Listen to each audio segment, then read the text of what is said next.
ദൈവത്തിൻ്റെ അതിപരിശുദ്ധ നാമം വാഴ്ത്തപ്പെടുമാറാകട്ടെ. ഇന്ന് പകൽ സമയം വളരെ സന്തോഷത്തോടും വളരെ സമാധാനത്തോടും വളരെ പ്രത്യാശയോടും കൂടെ നമുക്ക് ദൈവസന്നിധിയിലായിരിക്കാൻ ദൈവം ചെയ്ത വൻ കൃപയ്ക്കായി ദൈവത്തിന് നമ്മൾ സ്തോത്രം കരയറ്റാം. നമ്മുടെ അല്പനേരത്തെ ചിന്തയ്ക്കായിട്ട് നമ്മൾ യൂദായുടെ ലേഖനം 20-21 വാക്യങ്ങൾ മാത്രം നമുക്കൊന്ന് വായിക്കാം. നമുക്കറിയാം യൂദായുടെ ഒരു ലേഖനമേ ഒരു അധ്യായമേ ഉള്ളൂ. എന്നാൽ ഈ സകല ലേഖനങ്ങളിലേക്കാ പോലെ തന്നെ വളരെ ഈടുറ്റതും അല്ലെങ്കിൽ വളരെ പ്രധാനപ്പെട്ടതുമായ വെളിപ്പാടുകൾ ദൈവം കൊടുത്തിരിക്കുന്ന ഒരു ലേഖനമാണ് യൂദായുടെ ലേഖനം. മറ്റു ലേഖനങ്ങളില്ലാത്ത വെളിപ്പാടുകളും ഈ ലേഖനത്തിൽ നമുക്ക് കാണുവാൻ സാധിക്കുന്നുണ്ട്. അതിൻ്റെ നമ്മൾ 20-21 വാക്കിലേക്ക് വായിക്കുമ്പോൾ ഇവിടെ ഇങ്ങനെയാണ് വായിക്കുന്നത്: നിങ്ങളോ പ്രിയമുള്ളവരെ, നിങ്ങളുടെ അതിവിശുദ്ധ വിശ്വാസത്തെ ആധാരമാക്കി നിങ്ങൾക്ക് തന്നെ ആത്മീയവർദ്ധന വരുത്തിയും പരിശുദ്ധാത്മാവിൽ പ്രാർത്ഥിച്ചും നിത്യജീവനായിട്ട് നിങ്ങളുടെ കർത്താവായ യേശുക്രിസ്തുവിൻ്റെ കരുണയ്ക്കായി കാത്തിരുന്നും കൊണ്ടും ദൈവസ്നേഹത്തിൽ നിങ്ങളെ തന്നെ സൂക്ഷിച്ചുകൊള്ളുവിൻ. കണ്ണുകളെ അടയ്ക്കാൻ പ്രാർത്ഥിക്കുമ്പോൾ നല്ല പിതാവേ, നല്ല വചനം തന്നിരിക്കുകയാൽ ഞങ്ങൾ നന്ദി പറഞ്ഞു. ഈ വചനം ഞങ്ങൾക്കൊരു അനുഗ്രഹമാക്കി തീർക്കണം. അവിടെ ഞങ്ങളോട് സംസാരിക്കണം. യേശുക്രിസ്തുവിൻ്റെ നാമത്തിൽ തന്നെ ആമേൻ. വളരെ അനുഗ്രഹപ്പെട്ട വേദഭാഗമാണ് നാം വായിച്ചത്. ഇവിടെ ഈ ലേഖനത്തിലെ ഏറ്റവും പ്രധാനപ്പെട്ട പ്രതിപാദ്യ വിഷയമെന്ന് പറഞ്ഞാൽ, ഒന്നാമതായിട്ട് നമ്മളതിന് 4-ാം വാക്യത്തിൽ വായിക്കുന്നു, 3-ാം വാക്യത്തിൽ വായിക്കുന്നു, വിശുദ്ധന്മാർക്ക് ഒരിക്കലായിട്ട് ഭരമേൽപ്പിച്ചതിനും വിശ്വാസത്തിന് വേണ്ടി പോരാടുന്ന. ഒന്നാമതായിട്ട് നമുക്ക് ലഭിച്ച ആ വിശ്വാസത്തിന് വേണ്ടി പോരാടുക എന്ന് കാണുമ്പോഴും നമ്മളിപ്പോൾ വായിച്ച ഭാഗത്ത് വരുമ്പോൾ അവിടെ കാണുന്നത് നിങ്ങളുടെ അതിവിശുദ്ധ വിശ്വാസത്തെ ആധാരമാക്കി നിങ്ങൾക്ക് തന്നെ ആത്മീക വർധന വരുത്തിക്കൊള്ളുക എന്ന് വെച്ചാൽ, ഒന്നാമത് നാം വിശ്വാസത്തിന് വേണ്ടി പോരാടുക, മറ്റൊന്നും ആ വിശ്വാസത്തിൽ പോരാടുക എന്ന്. നമ്മൾ പത്രോസിൻ്റെ ലേഖനത്തിലേക്ക് കടന്നു 1-ാം അധ്യായം നമുക്ക് കാണുവാൻ സാധിക്കുന്നത് നമ്മുടെ വിശ്വാസം എങ്ങനെയുള്ളതാണെന്നാണ് അവിടെ പത്രോസ് പറയുന്നത്. അഴിഞ്ഞു പോകുന്നതും തീർ ശോധന ചെയ്തതുമായ പൊന്നിനേക്കാൾ നിങ്ങളുടെ വിശ്വാസം വിലയേറിയതെന്ന് നിങ്ങൾക്ക് യേശുക്രിസ്തുവിൻ്റെ പ്രത്യക്ഷതകൾ അങ്ങനെ തേജസ്സിനും മാനത്തിനും കാണുവാൻ ഇടവരുമെന്ന് അവിടെ പത്രോസ് പറയുന്നു. അപ്പം നമ്മുടെ വിശ്വാസം എങ്ങനെയുള്ള വിലയേറിയ അല്ലെങ്കിൽ തീർ ശോധന ചെയ്യുന്ന അല്ലെങ്കിൽ അഴിഞ്ഞു പോകുന്നതും തീർ ശോധന ചെയ്യുന്ന പൊന്നിനേക്കാൾ നിങ്ങളുടെ വിലയേറിയ വിശ്വാസമെന്ന് നമുക്കവിടെ കാണുവാൻ സാധിക്കുന്നു. നമുക്കറിയാം, ഇന്ന് അനേക വിശ്വാസികളുടെ ചിന്ത, നമ്മൾ വിശ്വാസത്തിൽ വന്ന് ഇനിയിപ്പോൾ ഒരു ലിഫ്റ്റിൽ കയറി നിന്നാൽ മതി, മുകളിലേക്ക് ഓട്ടോമാറ്റിക്കായിട്ട് നമ്മൾ സ്വർഗത്തിൽ ചെല്ലുമെന്നുള്ള ചിന്തയിൽ അനേകർ, ഇനി ദൈവം എല്ലാം നോക്കിക്കൊള്ളൂ എന്ന് പറഞ്ഞാണ് ഇന്ന് അനേകർ വിശ്വാസം ജീവിക്കുന്നത്. എന്നാൽ നമുക്കറിയാം, കർത്താവായ യേശുക്രിസ്തു തൻ്റെ ഐക്യ ശുശ്രൂഷ വേളയിൽ തൻ്റെ ജനത്തോട് വിളിച്ചു പറയാൻ ഇടയായിട്ടൊന്നും, ഒരുവൻ എന്നെ അനുഗമിക്കാൻ ഇച്ഛിക്കുന്നുവെങ്കിൽ അവൻ തന്നെ ത്യജിച്ച് തൻ്റെ ക്രൂശെടുത്ത് എന്നെ അനുഗമിക്കട്ടെ. എന്ന് വെച്ചാൽ നമ്മുടെ ആ വിശ്വാസ ജീവിതത്തിൽ നമുക്ക് ഒരുവിധ കഷ്ടങ്ങളുണ്ട്, വേദനയുണ്ട്, നിന്ദയുണ്ട്, പരിഹാസങ്ങളുണ്ട്. ഇതൊക്കെ ഏറ്റെടുക്കാതെ ഇതൊക്കെ നമ്മൾ ഉപേക്ഷിച്ച് ഇതൊന്നും എനിക്ക് പറ്റില്ല എന്ന് പറഞ്ഞ് പോയി കഴിഞ്ഞാൽ നമ്മൾ വിശ്വാസം നിലനിൽക്കാൻ പറ്റിയില്ല.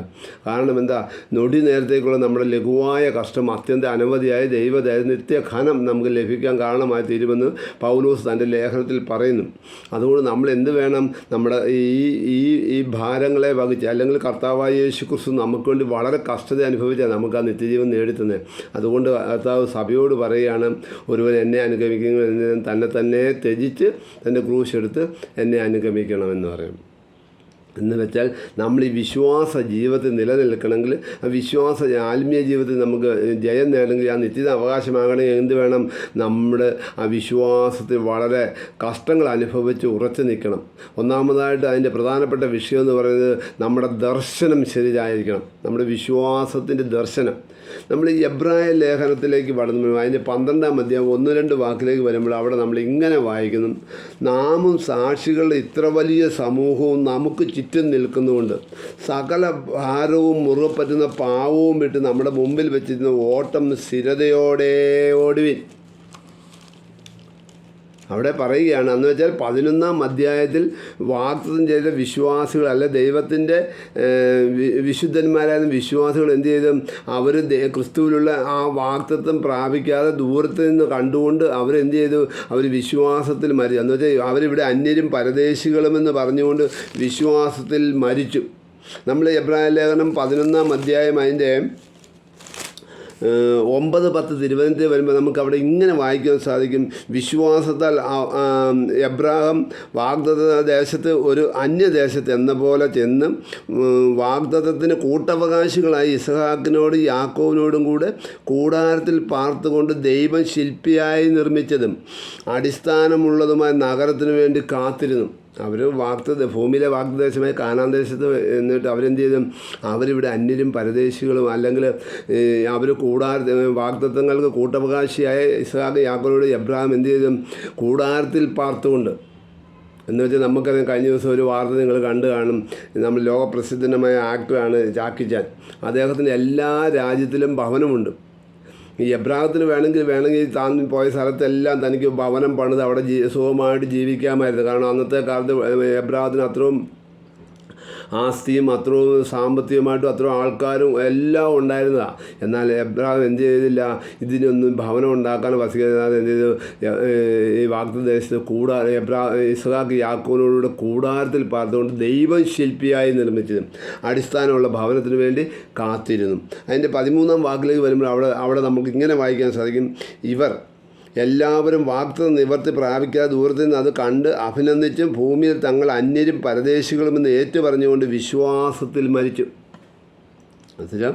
എബ്രാഹാം എന്ത് ചെയ്തു? എബ്രാഹാം ഇസ്ഹാക്ക് യാക്കോബ് അവരിവിടെ ഭൂമിയിൽ, എന്ന് വെച്ചാൽ നമ്മൾ ഈ ഭൂമിയിൽ അന്യരും പരദേശിയും ഇവിടെ നിലനിൽക്കുന്ന ഒരു രാജ്യമില്ല. ഇപ്പം നമ്മൾ ചിലർ അമേരിക്കയിൽ എനിക്ക് പൗരത്വമുണ്ട്, അല്ലെങ്കിൽ ഇംഗ്ലണ്ടിൽ പൗരത്വമുണ്ട്, ഇന്ത്യയിൽ പൗരത്വമുണ്ട് എന്നൊക്കെ പറയും. ഇത് നമ്മുടെ മൂക്കിൽ ശ്വാസം പോയാൽ കഴിഞ്ഞാൽ നമ്മുടെ ഇവിടുത്തെ പൗരത്വമൊക്കെ ഇത്രേ ഉള്ളൂ. നമുക്കെല്ലാവർക്കും അറിയാം. ഇവിടെ എന്നാൽ നമ്മൾ ഫിലിപ്പിയ ലേഖനം, പൗലോസ് ഫിലിപ്പിയ സഭയ്ക്ക് എഴുതിയ ലേഖനം അതിൻ്റെ 3-ാം അധ്യായം അതിൻ്റെ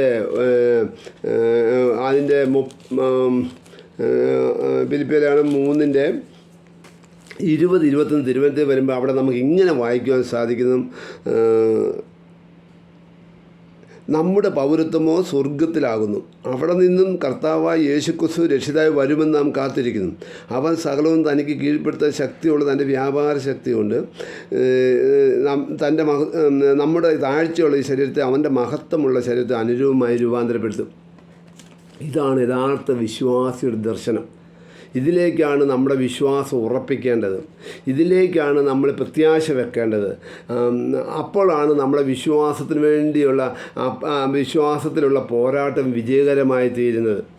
നമ്മൾ കൊളോസ്യ ലേഖനം 3-ാം അധ്യായം അതിൻ്റെ 1-2 വാക്യത്തിലേക്ക് വരുമ്പോൾ അവിടെ നമ്മൾ ഇങ്ങനെ വായിക്കും. പൗലോസ് പറയുന്നു, ആകയാൽ നിങ്ങൾ ക്രിസ്തുയേശുവിനോടുകൂടി ഉയർത്തെഴുന്നേറ്റിരിക്കുന്നതിൽ ക്രിസ്തു ദൈവത്തിൻ്റെ വലതുഭാഗത്തിരിക്കുന്ന ഉയരത്തിലുള്ള അന്വേഷിപ്പിൻ, ഭൂമിയിലുള്ളതല്ല ഉയരത്തിലുള്ളത് ചിന്തിപ്പിൻ.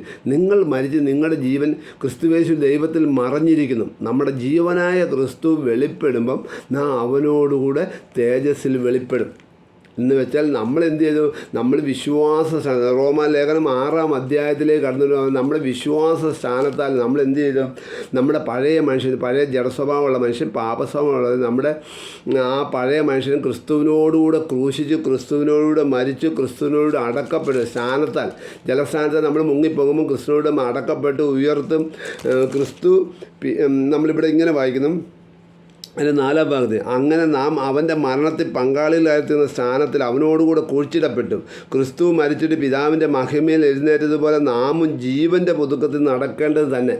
നമ്മൾ വിശ്വാസ സ്ഥാനത്തെ വെള്ളത്തിൽ ജലത്തിൽ മുങ്ങിപ്പൊങ്ങുമെന്ന് നാമും ക്രിസ്തു ദൈവത്തിൻ്റെ മഹിമയിൽ എഴുന്നേറ്റപ്പോൾ നാമും ജീവൻ്റെ പുതുക്കത്തിൽ നടക്കേണ്ടത് നമ്മൾ ഉയർത്തി നമ്മൾ വിശ്വാസത്താൽ, അങ്ങനെ വിശ്വാസ സ്ഥാനത്താൽ നമ്മൾ ഉയർത്തിരിക്കുന്നു എന്ന് നമുക്കവിടെ കാണുവാൻ സാധിക്കുന്നു.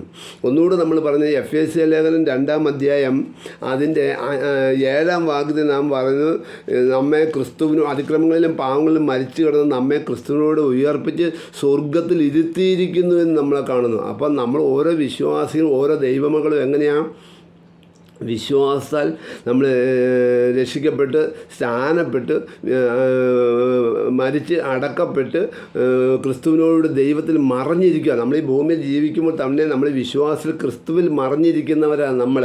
കാരണം എന്താ, നമ്മൾ ആ പഴയ മനുഷ്യൻ അതിൻ്റെ പ്രവൃത്തികളോട് ഉരിഞ്ഞ് നമ്മൾ സൃഷ്ടിച്ചവൻ്റെ പ്രതിമപ്രകാരം പരിജ്ഞാനത്തിൻ്റെ പുതുക്കം പ്രാപിച്ച് പുതു മനുഷ്യൻ ധരിച്ചിരിക്കുക.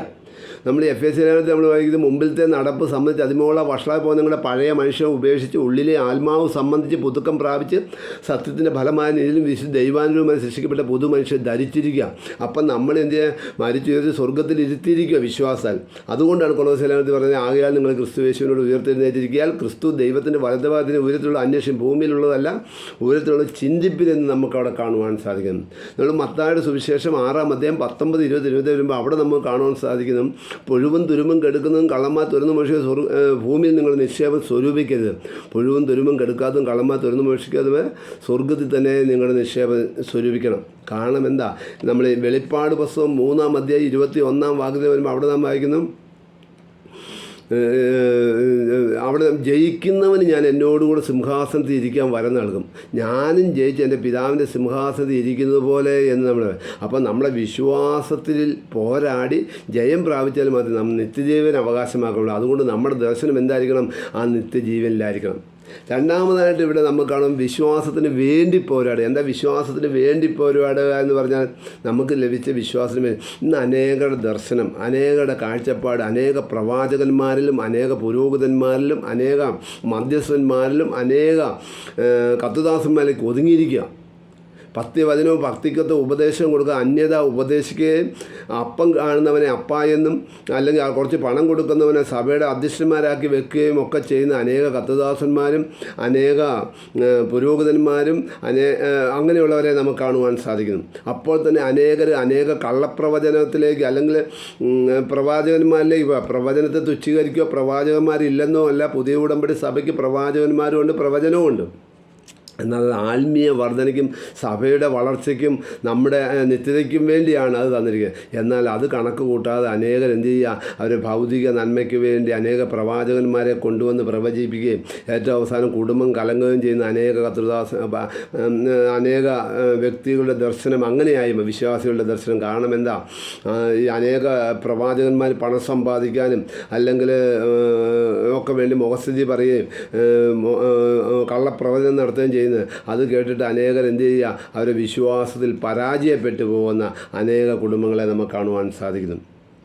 നമ്മൾ അപ്പസ്തോല പ്രവൃത്തിയിലേക്ക് വരുമ്പോഴും അവിടെ 20-ാം അധ്യായം 26-ാം വാക്യത്തിൽ വരുമ്പോൾ അവിടെ പൗലോസ് പറയുകയാണ്, അതുകൊണ്ട് നിങ്ങളിൽ ആരെങ്കിലും നശിച്ചു പോയാൽ ഞാൻ കുറ്റക്കാരനല്ല എന്ന് ഈ ദിവസം നിങ്ങളോട് ഞാൻ സാക്ഷ്യം പറയുന്നു. ദൈവത്തിൻ്റെ ആലോചന ഒട്ടും മറച്ചു വെക്കാതെ ഞാൻ മുഴുവനും അറിയിച്ചു തന്നിരിക്കുന്നുവല്ലോ. എന്നിട്ട് അതിൻ്റെ 32-ാം വാക്കിൽ വരുമ്പോൾ അവിടെ പൗലോസ് പറയാം, നിങ്ങൾക്ക് ആത്മീക വർധന വരുത്തുവാനും സകല വിശുദ്ധന്മാരോടുകൂടി അവകാശം പ്രാപിക്കുവാനും കഴിയുന്ന ദൈവത്തിലും അവൻ്റെ കൃപയുടെ വചനത്തിലും ഞാൻ നിങ്ങളെ പരമേൽപ്പിച്ചിരിക്കുന്നു. ഇതാണ് യഥാർത്ഥ വിശ്വാസികൾക്ക് വേണ്ടത്. നമ്മൾ ക്രിസ്തുവിനും ക്രിസ്തുവിൻ്റെ വചനത്തിലും നമ്മൾ ഉറച്ചു നിൽക്കുക. അപ്പോൾ തന്നെ നിത്യതയെക്കുറിച്ചുള്ള ദർശനത്തിൽ നമ്മൾ ആയിരിക്കുക. എങ്കിൽ മാത്രമേ നമുക്ക് ഈ നിത്യജീവൻ അവകാശമാക്കൂ. നമ്മൾ വിശ്വാസികൾക്ക് നിത്യജീവൻ അവകാശമാക്കുക. അല്ലെങ്കിൽ നമ്മൾ ദർശനം മാറിപ്പോയാൽ നമ്മൾ പരാജയപ്പെട്ടു പോകും.